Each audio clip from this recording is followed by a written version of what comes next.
বৈষম্য বিরোধী ছাত্র আন্দোলনের ব্যানারে বিশাল আন্দোলন করতে গিয়ে চোখ দিয়েছে, হাত দিয়েছে, পা দিয়েছে, তাদের সুস্থতা কামনা করছি।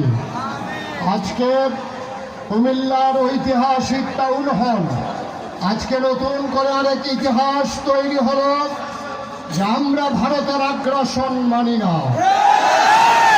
ছাত্র জনতা নতুন করে প্রমাণ করে দিল আগ্রাসনকে ঠেকাতে গিয়ে যেমন করে আবু সাইদ বাংলার পুলিশের সামনে তার বুক চিতিয়ে দাঁড়িয়েছিল, ওই ভারতের আগ্রাসনের বিরুদ্ধে দাঁড়াতে গিয়ে যদি বিএসএফ এর সামনে বুক পেতে দিতে হয়, বাংলার জনতা বুক পেতে দিতে রাজি আছেন।